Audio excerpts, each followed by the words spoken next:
So, All right, so let's get started. all right, you know that today, so we're going to do something centered on what Paris is basically doing and what Paris has been doing for blind people and for people who are visually impaired. So in the city right here, and it's quite an interesting topic because this is not something that the French are very familiar with, to be honest. It's a rather recent thing. Right now, I'm in the sixth arrondissement, very close to the seventh, right here, and we do have a school that is dedicated to the visually impaired people. But it's not the first school that was ever built in Paris, actually. We only started considering people with their handicap back in 1785. There was a gentleman whom I actually find quite interesting, Valentin Ahuet. He actually got quite shocked once because he went to a type of circus and he saw that people whose eyesight was not so good were being used in circuses. They were making them do things basically, and just for them to fall, to fall over obstacles. They would get them to run around just for mocking people. And that was when that gentleman decided, I got to do something. This is not fair. I've got to do something. And that is why back in 1789 decided to open his very first school for blind people. It was a very, very small structure. It was a little far over towards the east in Paris, not exactly where I am, but it was a very small structure. He only had 12 pupils and he had an idea. When we think about writing, in particular, the alphabet that people use nowadays, the Braille alphabet that we'll be talking about a little later. When we think about this, we always think, okay, this is the first thing that was ever invented, but it's not at all. That guy, Valentin, what he did is that he started this. It was very, very difficult and very long to make. He basically reproduced every single letter, but on 3D with paper. And he would do that on a very large scale so that you could be able to feel the letter and read it that way. But that would make enormous pages with such words that were actually difficult to read. But it was really the beginning of that school.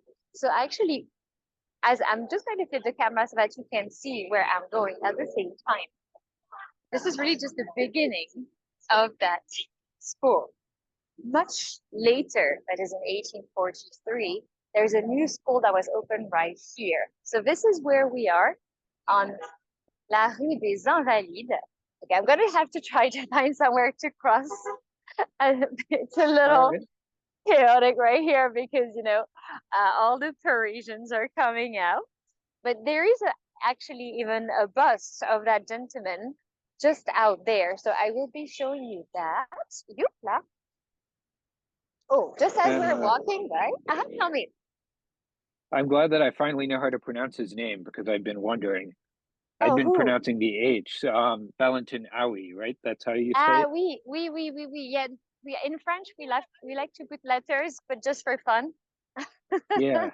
So we actually don't pronounce the H. I was just going All to show right. you. Good to Um, know. Here we do have a very nice hospital, a very famous hospital for children, actually. So this one right outside of the school. Let's get a little closer to the school. So what's really the premises of taking care, of people like this and trying to involve them into a more normal life, let's say, in particular for back in those days, is really thanks to that guy. But maybe in that case, since you're familiar with him, you're familiar with the next person who is going to be working on this project. There is a gentleman called Barbier. And Barbier, he created a first system with little dots. You know, he had these dots, but actually it was a very complex system because you had two columns of 6 dots each, and he was trying to reproduce the sounds and not the letters. And this is what was used mostly at the school with time passing by, which was a very complex system. But later on, this system was made a little easier by a gentleman that everybody knows as Louis Braille. Although when we say this in French, most people don't know how to pronounce his name actually. Braille. You guys would say Braille, probably. Braille, maybe that was actually originally not blind. He was playing around when he was 3 years old in his dad's workshop where he was making belts and saddles. And there's one of the nails that jumped in his eye and caused his eye to stop working. And then the infection actually spread to his second eye. And after 2 years, he became blind. So he was taken to school, to the previous school that is not here anymore. But actually, now we're here. Let me just show you. This is the gentleman that I was talking about. So we just opened the gates. We got here at the right moment. You see him right here. That's Valentin right here. And you see how he's helping out the youth into reading. So this institute has been open since 1843. The reason why they built an institute here is that the school that he had opened, despite the fact that it was moved in different places and it had been financed by Louis XVI, by the king, the school that he had opened was actually not good enough and also not safe enough. Unfortunately, the kids who went there, would very often be sick. The conditions were not always very good. They would catch tuberculosis for lots of them, and for some of them then unfortunately of course die from the infection. When this one was open, they actually started using the Braille system. So what Braille did when after he went to school is that he took the system of Barbier, but he made it more simple. Instead of having 2 columns of 6 dots, he made it of 12 dots. I'm sorry, he made it with the 6 dots total. And so the thing is that instead of just having the sound functioning, he made it into numbers as well. He translated the numbers, the music notes, and also the letters. That way people could read. And today it's basically used all over the world. But it was really started by this one guy before the French Revolution. And really the French king, Louis XVI, was extremely involved into helping out, into protecting that. And thanks to his financing in the first place, they were able to have 120 students in the first schools just before the French Revolution. Now, this building that is right here, which is, of course, more modern, you see, we can't go inside because it has to be a rather sheltered place, obviously, for the kids to be safe. But here you do have children that go through exactly the same education as every other child in France. Here they are from primary school all the way to the end of high school. And they get the same teachings as everybody else, except that they have to work extra, obviously, because they also need to master all of the different tools that are needed for them to be able to understand, read, and also navigate the world. Here, that street is a little quieter, as you can tell. So it's a street that the kids use in particular for practicing.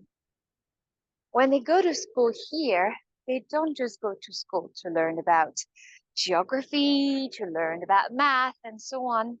They also learn how to live. Like, imagine a 5-year-old that has to learn how to basically eat. You see people practice. People come over here and they practice. Sometimes they practice with their teachers. Sometimes they practice on their own. They do sessions on top of their usual classes. They do sessions where the children are being taught how to be able to understand the space around them. Like the rain is coming back. Sorry about that. They basically have to learn how to use their forks and knives, really being, I'm going to be using my umbrella. I don't have a fork and a knife, but I do have an umbrella. I'm going to be using this. Okay. There we go. It is Paris in October, so it makes total sense.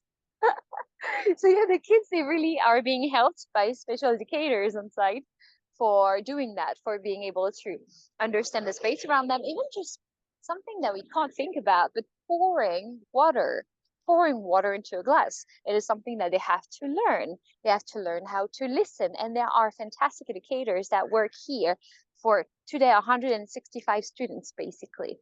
So this is something that is happening inside, hopla, right here. So you see that is a very private place. All we can see is just the outside since the kids have to be protected. I'm still going to go around because there is a little park just out there. Today is Thursday, so unfortunately it's not going to be open, but on weekends and on holidays, there is a little park that is actually open to everybody. It means that the kids from the institute can go, but also anyone from outside. It's called a sensorial garden. They have just a little garden with plants that the kids have planted. They can be lavender, they can be a sage, a lot of different little plants. And everybody can go to that garden for a meeting. The point is really to share this experience between people who are visually impaired and the people who are not, for them to meet in the gardens, talk, and also learn about the texture of the plants, the smells of the plants, and so on. So this is one of the things that they organize in the building right here, which, as I was telling you, is really protected. So it's, once again, it is unfortunate that we cannot walk inside of it, but also it makes sense since the kids are actually currently at school. So we would be basically getting into their classes. So when the kids go in there, for them to learn, because they still have to take the same exams as what all the other kids and friends are taking, they are given a machine already, a Perkins machine, which is basically a bit like a typewriter, except that is going to be able to translate what they're writing in Braille. And this is going to allow them to read that. I think you probably know this, Braille worked on Barbier's system to simplify it and also to make it more global. So as I was saying, including the numbers, including the music notes. But isn't that incredible when you think that that system, he worked on it and he reinvented it basically from the age of 12 to the age of 16. I mean, it is quite remarkable as he was just so young. And to think that this system is still used nowadays all across the world. There's basically every single language that has its translation into Braille, of course, nowadays. That's why he's the one person who remains, in everybody's thoughts. Most people don't know of Barbier despite the system that he had created in the first place. And very few people know about Valentin either. But here they decided to pay him a special tribute. I don't know if you've heard of a building, so it's really up. You see, it's all gated right here. I don't know if you've heard of a building in Paris called the Pantheon. Yes, I have. Ah, well, the Pantheon, which is in the Latin Quarter, is a former church that they turned into basically, it has a crypt. They turned it into a cemetery, basically, because they wanted to pay tribute to the different scientists and the different mathematicians and so on. So a lot of people are buried there. And they actually added Louis Braille into that cemetery out there. So people can go and they can pay a tribute to Braille in that place out there. There is something very unique that is there only just for Braille. It is that you have a bust of him on the side. The point is really for blind people to be able to touch his face and to imagine what he used to look like. He's the only one out of the 80 plus people who are buried there who has this specific thing for himself. So it is quite a neat thing. Now, You probably saw that we had the Olympics this summer. Yes. I don't know if you were able to watch some of the games yourself. I watched some of the clips of the blind soccer or football. Ah, isn't that amazing playing with indeed with the little bells in the ball? That is quite fantastic to think that they're able to focus on such a thing. And it's exactly what you have to do, right? It just exactly represents what you're supposed to do when you're walking around as well. Because if you look in the streets of Paris, you do not have a lot of things put in place for people who are visually impaired. For example, here we have a crosswalk, which is rather simple. There's nothing, you just have to trust your ear. And people, of course, can have a white cane and dogs for crossing. On the bigger crosswalks, they would have a little a little box with a signal that can detect something that you have in your pocket to say, hey, I need some sound for telling me this is time for me to cross the road. So we do have some of the lights that are equipped with this. But the fact that the Paralympics have come to Paris has really proven that we need to do more for people with handicap. There were that is quite. Oh, now the sun is back. Hold on, I need to hold this umbrella now. um, there we go. Okay, you know, the Olympics were unfortunately a bit boycotted by the Parisians, by the French. But what was not were the Paralympics. For the Olympics, we mostly had foreigners coming to Paris. They're really the ones who came as the tickets were extremely expensive, and the Parisians did not go. But then for the Paralympics, it was only French people going, basically. I was able to go in Paris to 3 different games, so I didn't get a chance to do the soccer ones, although we saw all of the ambience, the atmosphere that there was in the stadiums out there, doing the silent olas and everything. It was extremely powerful to see that. But being able to see some of the games, I think, has opened for a lot of Parisians our eyes on the difficulty that you might have as a handicapped person for crossing and so on. Let me just show you that. There are lots of people around. This is the, this is what I was telling you about. This is the one thing that is being put in place right here for people to be able to cross. So this is mostly around the city and it detects something. But as you can tell, it's not equipped. It doesn't equip every single crosswalk in Paris, for example, with here, but it's not always the case, which can make it a little more complicated for people to cross around here. But so Paris, and in particular the French president, has decided that there would be more put in place for helping out.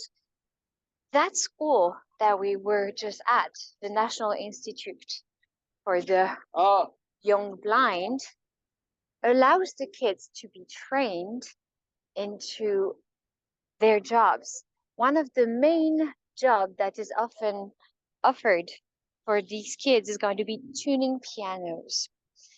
And it has been since the king started giving money for the institution, when at that time it was called the Royal Academy.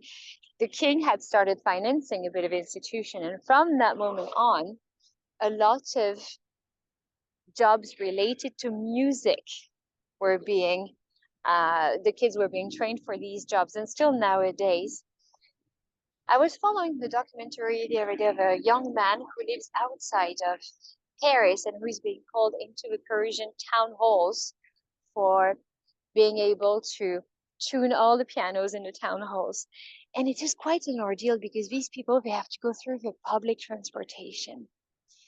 And so because we don't, we have a lot of staircases. It's really not meant for anyone who is impaired.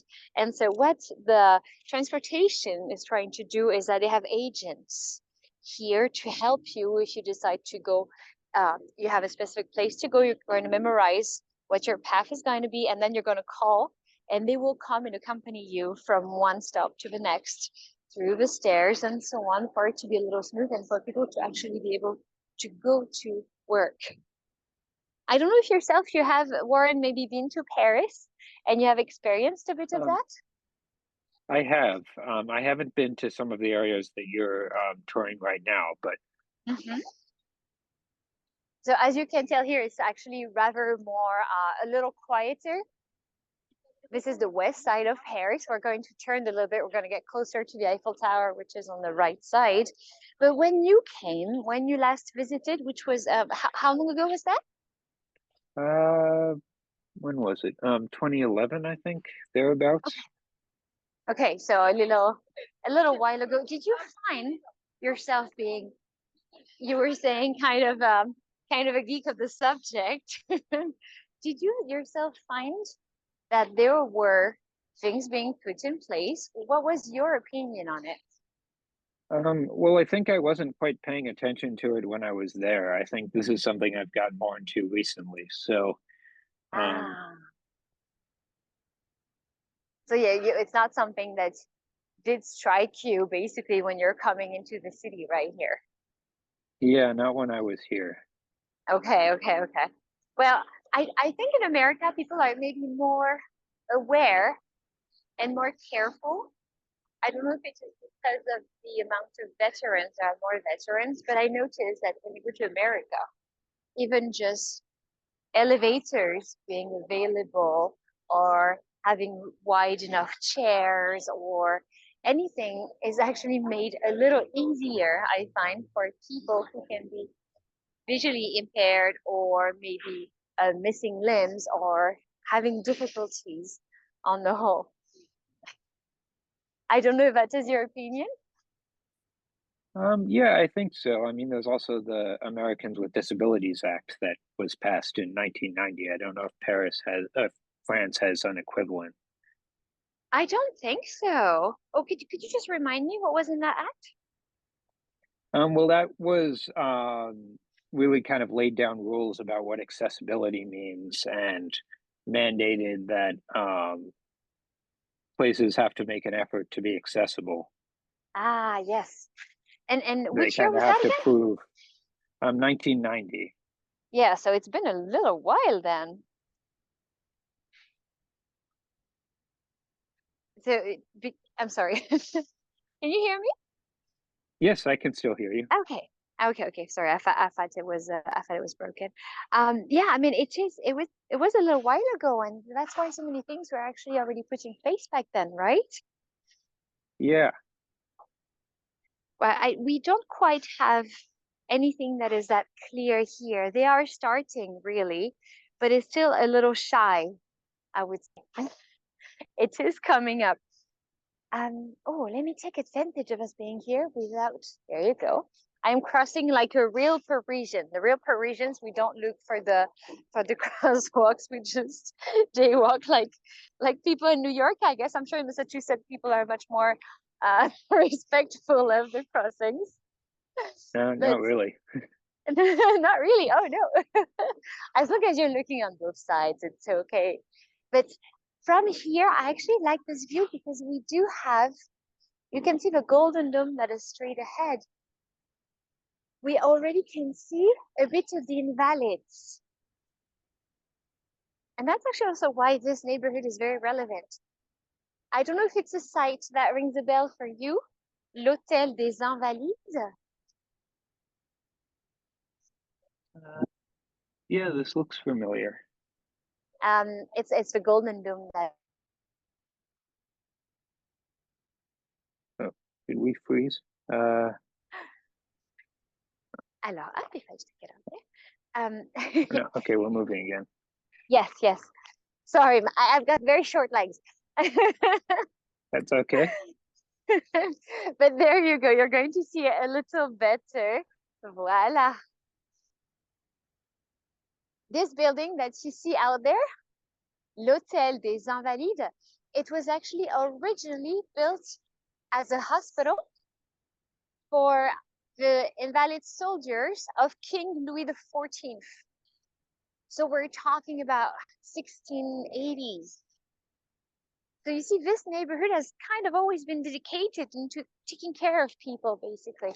So this is actually still part of it is a hospital. And what we see is the chapel of the hospital. Warren, maybe do you have any idea why there would be a chapel in the middle of a hospital? Um, I imagine because people were seeking relief through religion as while they're ill. Ah, that could be, but there's something more. Not actually, not so much for the people who were gonna make it, because you must know back in those days they were extremely Catholic, and so Yeah. before dying, they'd better have the last rites. So every single hospital always had a church very near to it in order for you to get the priest real quick if you wanted to be able to have the last rites before dying. So that is the church, and around it is the hospital. Today, most of that hospital is actually a museum, like everything in Paris. But we still have about 200 beds, but they're really for the military. Just because I find it so fun, do you have any idea who is buried in this church? I'm not sure. Aha, okay, I'll give you a clue and we see if you can figure it out.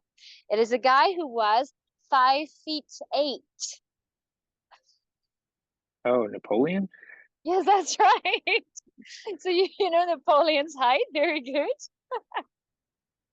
Yes, indeed, Napoleon is buried out there. I know most people expect him to be 5'3", which he was really in French feet.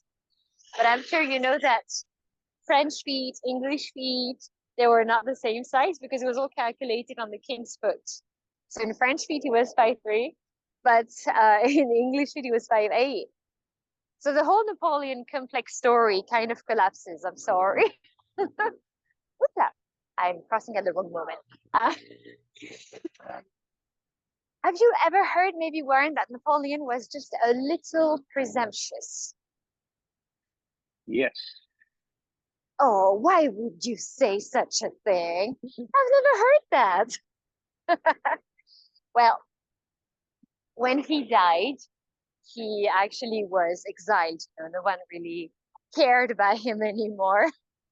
And he still found a way in his will to ask for something a little specific. He died on the St. Helena Island, which is 2,000 kilometers away from the closest coast in the Pacific Ocean. And when he died, he asked to be brought back in Paris. So we thought, okay, we're going to bring him back in Paris because it's his last wish. So we brought him in the Invalides out there. But also, he had another requirement.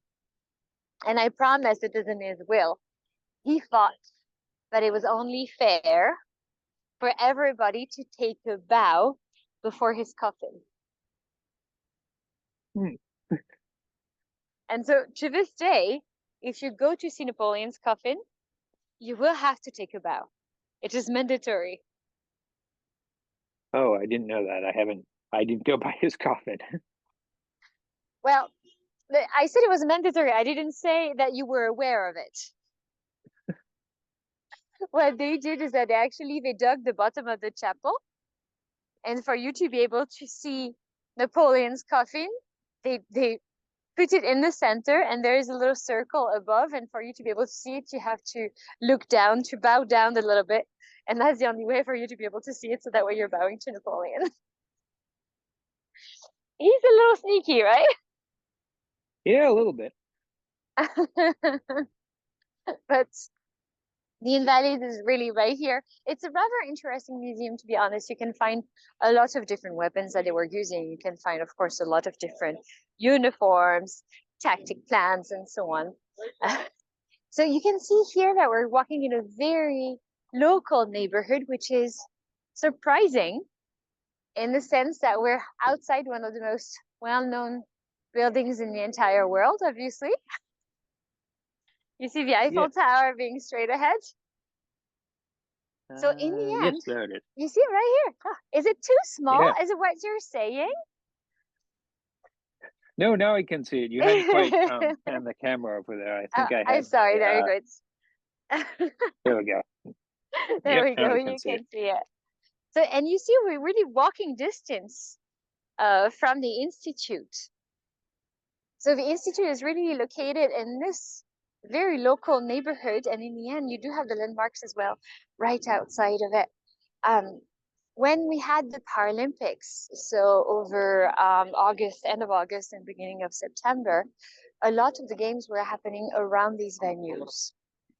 So people could easily go, of course, from one to the next walking, but it was quite amazing to be able to have these people, these athletes that really go beyond and specialize.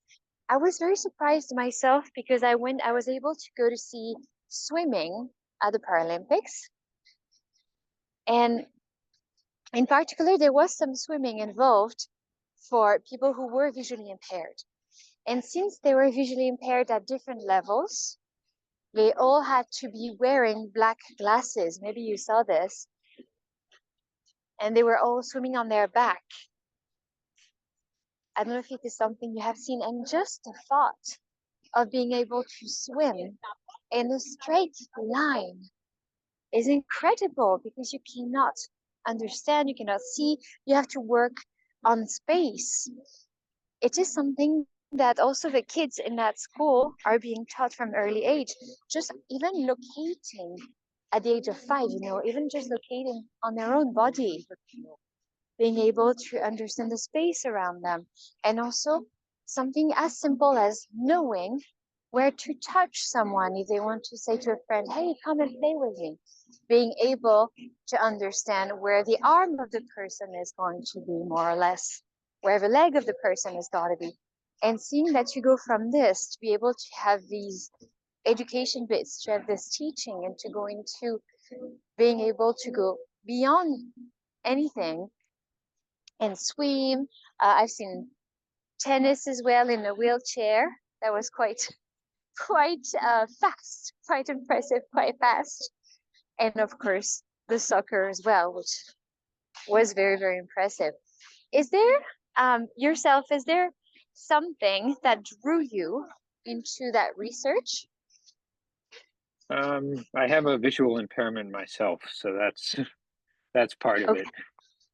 And so how is it that you started researching this maybe with the French? How did you link that to France? Well, I worked with my background is working with people with disabilities, and I was doing an internship at Perkins for a while, and then just Oh, there you go. Valentin Aoui and the Aoui That's and good. the Oh, Institute for the Young Blind came up, and then I've since read a book that covers it. lovely.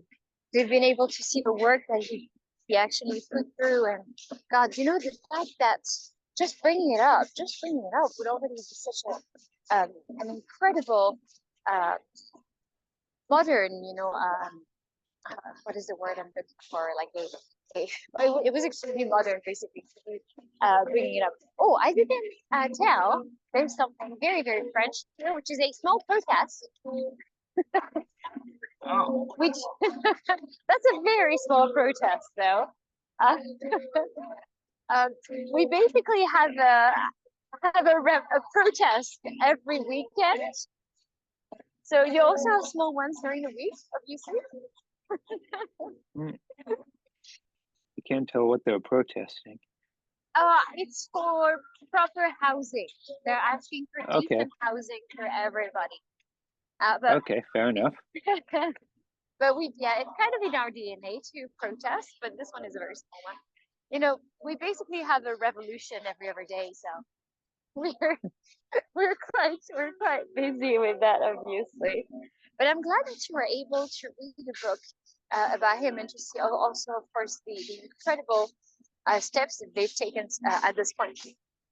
Louis XVI himself, the one king who actually helped developing the school, we think that he was nearsighted. And, back in those days, of course, without the proper treatment, the proper glasses, it was probably quite impaired as well. And for a king, we can only imagine how complex that was. Oh la la, the rain is coming back. I hope you do not have that. I hadn't heard. I'm sorry. I hadn't heard that he was. I hadn't heard that he was nearsighted before. That's a new fact. Actually, he was extremely tall. First thing, he was very tall. It was like 6 feet. Okay, I'm terrible at feet, but I think 6'3", something like that. He was very, very tall. And he was said to be extremely clumsy. But he was only clumsy because he couldn't see well. Because yes, indeed, we think it was nearsighted. And also there are suspicions, but only with our current understanding. Back in those days, it was not understood that way. With our current understanding, we think that he might have had some autism as well. He was actually extremely good with his hands, with detailed work. He spoke 6 different languages. He was extremely clever, but very shy as well, which are things that you can also find with kids that are, sorry, it's just raining quite a bit, with kids that do develop autism. So that's one of the thoughts we have. Ella, I wanted to get a little closer here. Ooh la la, it's almost hailing right now. For some reason, every time I do chores the weather ends up hailing or storming. Yeah, that does look like really heavy rain. Okay, I'm just gonna hide a little bit right here. But we have a storm coming up, so we knew about it. But you see the building straight ahead? This is the military school. That military school has been here since Louis XVII. It's really just outside the Eiffel Tower. And this is where, among others, Napoleon was trained. It's as if every other building in the city is dedicated to Napoleon. But so right here we have the military school. It is still being used. Actually, a small part of it is dedicated to a very small museum. They do open their doors during the Patrimony Days, which happen twice a year, 2 days a year. But otherwise, it's still a school where you're going to have mostly the police officers who train on horses. Because we still have police officers on horses. And so this is where they have their own stables, and they do practice with the horses right there. And just in front of it, so we're going to go around to be able to go closer to the Eiffel Tower. But so just out there, there was something called the Champ de Mars, the Field of Mars. And the Field of Mars is where the Roman soldiers used to practice. Paris is a rather old city. Paris was started in the 2nd century BC. And at that time, it was an English tribe that had started the city of Paris. But in 50 BC, the Romans came over with Julius Caesar. And when the Romans arrived, they actually decided to rename the city. Because the people who had started the city, they were called Parisii, which is Parisii, Parisii. And the Romans, when they arrived, they renamed the city Lutece. Lutece, which means city of mud. I think it's very accurate for today. Unfortunately. So the Champ de Mars is really where the soldiers were training. I'm going to get a little closer there. Today it is the park that is at the foot of the Eiffel Tower. So we're just going to get a little closer to that. So Are you planning on visiting Paris again? Not sure. Not I right hope away. so at some point. Yeah, I hope at some point. Is there one thing that you missed maybe last time and that you would like to see very much, or that you or yet you have seen and you would like to see again? Well, I wanted to go to the hotel at the Invalides museum that you were talking about. Aha. So you wanted to take a bow to Napoleon as well. How nice of you. Possibly. You don't have to. You can use a selfie stick or a mirror for cheating.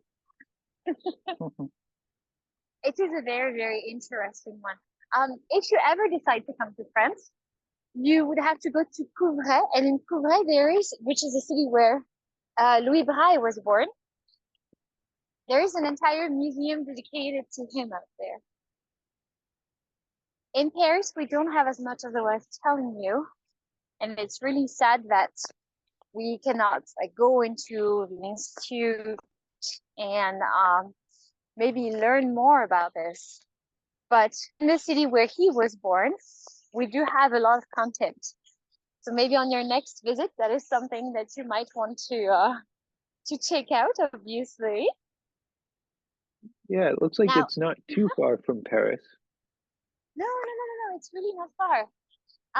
You know, when Braille was young, when he lost his sight, he was really 5 years old when he completely lost his sight. He was sent to school here into the previous academy, not this one, but the previous one. He was sent to school here because he was not so far from their homes. There were no schools, of course, for people who were visually impaired where he was, and they were trying to keep the kids in the same schools. The parents were extremely involved. Louis Braille's parents were very, very committed to his education. They were still making him live as if nothing had happened. But it was really close. So I think that when people come to pay tribute, usually they also try to hop in a car and drive a little bit to go to his house out there.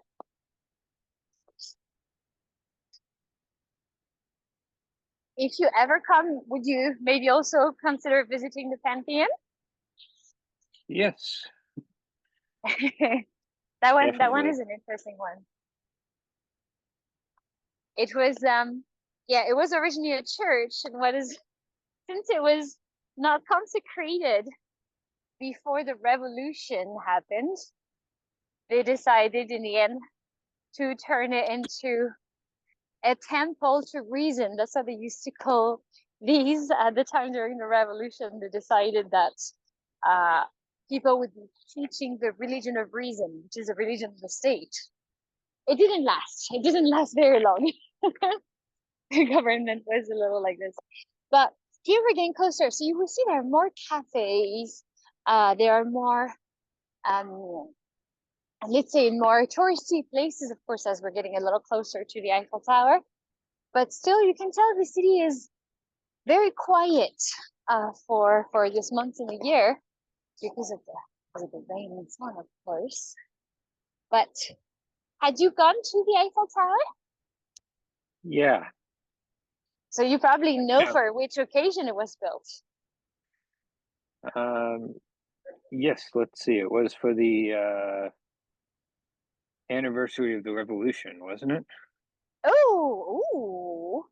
It was for the World's Fair that indeed Oh, happened right. on the no, but you're right. It happened on the anniversary of the revolution, so that's correct. You know your French dates. Some of them. Yeah, the French Revolution happened in 1789. I decided to build the tallest thing in the world, the tallest man-made structure in the world, and Mr. Eiffel's engineers, not himself, but his engineers, had created this design, and he bought it from them, and he got it made. And unfortunately, most people don't even remember the name of the engineers, Noguier, Coquelin, and Sauvestre, but they are the ones who did the work. Now we are on the other side of the military school, so from the 1700s, you can see what is written right here, artillerie, which is for the weapons, where you would keep all of the munitions and so on. And perhaps you can see this figure in the middle. There's a creature that is here to push away evil. It's a little high. Oh, I see it now. Kind of a gargoyle type. A little bit. Figure. It's actually, if you can tell, it's what we call the Gorgon, but you might know her as Medusa. Oh, okay. Yes. Now I see it. The snakes. Yes. You know that in Europe on the whole, in France and Italy and in Greece, a lot of things are actually designed around the mythological stories, the Romans and the Greeks. And Medusa is often used as a little charm for protecting people. Because if you're an enemy, she will freeze you to death. She will turn you into stone and you cannot attack. I was actually considering putting one on my own front door. Could be helpful. I don't know if the neighbors would really appreciate it. Right here, we have a temporary building, which is, it's called Le Grand Palais, the temporary Grand Palais, because we do have one building in Paris called Le Grand Palais, which was built for the exhibition of 1900. But this Grand Palais is under renovation, so they built a temporary museum right here, which prevents something quite amazing from happening, because this has been here for a couple years. And this is the end of Le Champ de Mars. This is the end of that field in front of the Eiffel Tower. And normally every summer for the tennis cup that is called Roland Garros, before this was put here, every summer from the center of the Eiffel Tower that is out there, all the way to the end of the garden right here, for 2 weeks, they set up a zip line. I've never done it myself, but it's a little less than a mile. And you're going from the middle of the Eiffel Tower down on the Champ de Mars. And so since there is the temporary museum right here, they cannot do that. The actual museum itself, Le Grand Palais, was used during the Olympics. That is where the Olympics and the Paralympics, that is where they did fencing. You know how all the buildings in Paris were actually used for that occasion? They would do beach volleyball at the foot of the Eiffel Tower. They did the fencing in this one museum, Le Grand Palais. Of course, the horse riding competition was in the Palace of Versailles, in the gardens of the Palace of Versailles. So the point was really to show a nice image of the city of Paris as well. So can you imagine a zip line from the middle of the tower all the way where we are? Yeah, I wouldn't do that.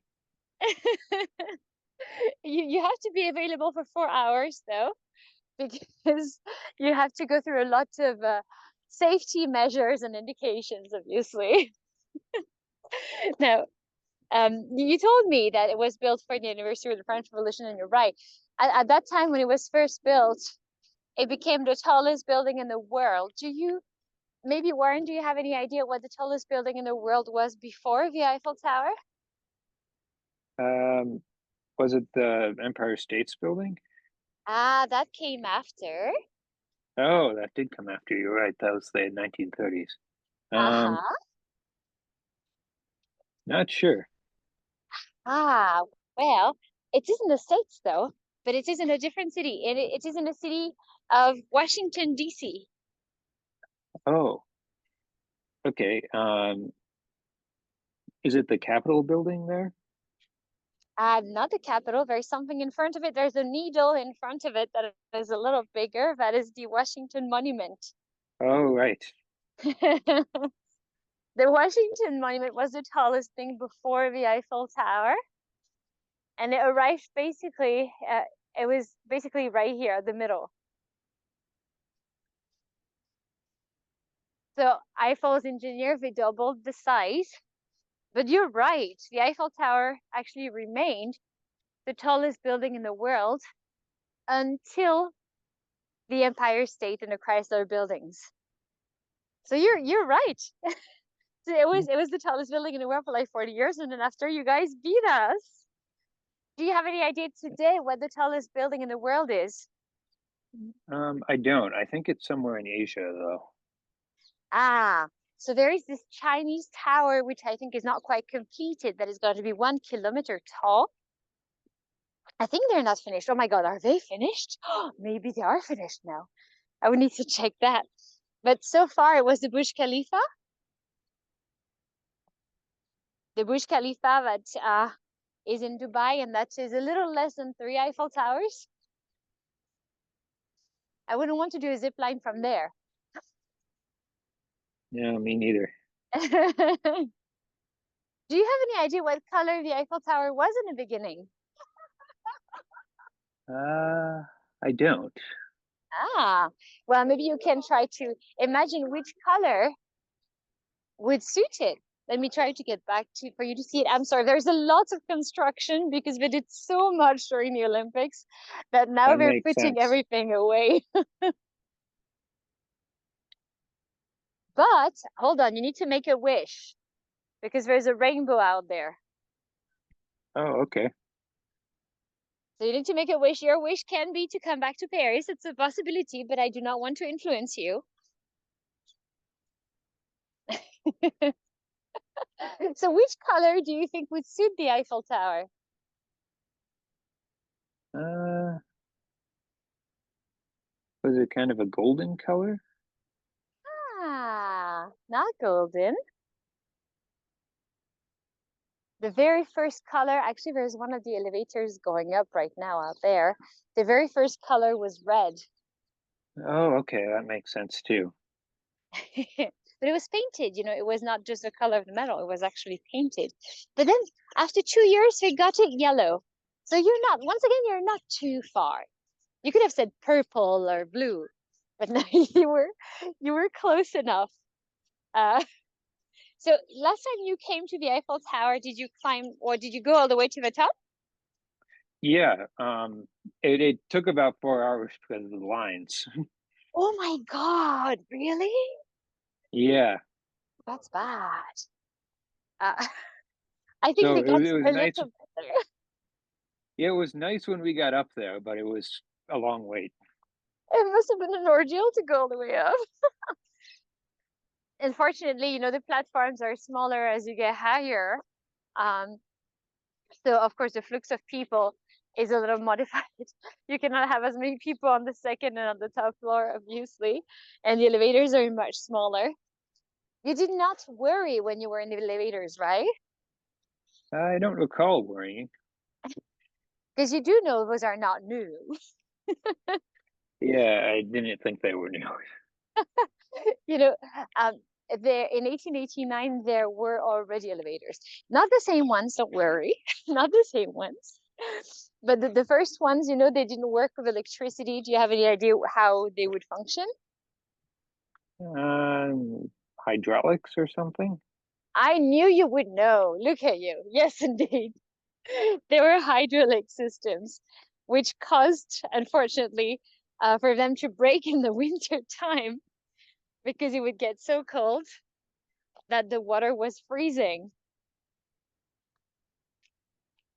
So it is lucky enough that you were able yourself to use the elevators because otherwise you would have had to do the same as back in the days, walked up all the way. And on the top, they did have a little typewriter where they could fit in your informations and give you a diploma saying that you have been able to climb the Eiffel Tower. So that is something that you would have been able to have back in those days. But today, normally the elevators work perfectly. Most of the time when the weather is a little uncertain like this, the top is closed because it's equipped with a lightning rod. And so the point is that in case of a storm, it hits the Eiffel Tower rather than anything around. So we do close that top. Do you have any idea how many steps there are all the way to the summit? Uh, no, I'm bad with numbers, so I'm not sure. But you're good with colors, so that's okay. All the way to the top, there are 1,665 steps. Oh, you say Okay, sorry? I figured it was going to be more than 1,000. So Yes. And you know, every year there's a race, and people actually race all the way up the 1,600 steps. To be honest, when I do tours in the tower, I race down from the middle, and from the middle down, it takes me 10 minutes. The record for them to actually race up is 7 minutes and 48 seconds. that sounds exhausting.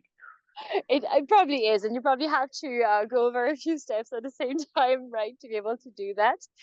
But you say you're not good with numbers, but that's not correct. You knew the Eiffel Tower was built for the anniversary of the French Revolution. So you got your Yeah, numbers right. I'm okay with dates sometimes. So it's not too bad. Well, as you can tell, unfortunately, that path is closed as well. Paris is really remodeling itself after the Olympics, so we do not have the most. Paris is not quite ready now that the Olympics are finished to receive more people, and it's a little complicated to go closer. I am very sorry that we were not able to go inside the institution. I really did my best for us to be allowed to go in there. But yeah, I'm sure you understand that being a school, Yeah, I it do. is a little tricky. Warren, do you have any question about the things that we have seen together? Um, I'm trying to remember, was Barbier the one who actually developed his writing system in part to be able to write at night because he was a military officer? Yes, absolutely. You're right.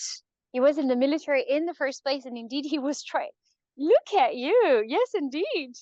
It was part of the techniques that he would be using. Absolutely. So you have read quite a bit of that. Yeah, well, there's a book that I read called Their Plant Eyes that has a couple of chapters on the French, the Royal Institute for the Blind, and Valentin Hauy, and Barbier and Braille, and So it is weirdly actually enough, good. Hmm? weirdly enough, not a whole lot about Perkins, but a lot about France. Yes. But in France, we do use the Perkins machine, or at least in an early age, they use them, and then they change for the Iris machines. But when they don't have that many, because to be honest, they are quite expensive. I can imagine. Uh, so they only have so many, in particular in the school out there, they have to share them. But it is interesting. I'm glad you know about Barbier, because for most people, and it's really something you hear all the time, the dot system was entirely 100% invented by Braille. Most people do not acknowledge that there was a base to it. Of course, he modified it since he decided to use the letters and not the sound system. But there was a base, there was something that had been created prior to that. So I'm glad that you're acknowledging this, because most people do not know about that. Thank you. It means you've been working hard. And I guess if people who are watching the recording later, if they have questions, is there a way we can email you questions? Sure, you have to see with the Join Pro team, but I would be very happy to answer the questions people have, of course, with pleasure. Okay. And I hope they watch it with a glass of wine, just to feel more Yeah, that would. immersed. Yeah, that's necessary. To stay warm and so on. Is there anything else that you wanted to know about anything around, or even the Parisian life in general? I think we've covered things. Mhm. Okay.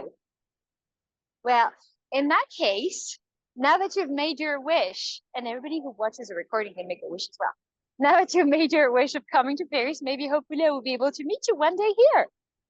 And we Yeah, will that would be force the nice. gates of Institute, I promise. Oh, okay. We don't have to force them. I mean, you're making it sound like we're storming the Bastille again. No, no, no, don't do that. Don't do that. But thank you so much, Warren, for being connected here with me today and for following me on that little path. Thank you. And I wish you a fantastic day. You too. Thank you. Bye bye. Bye.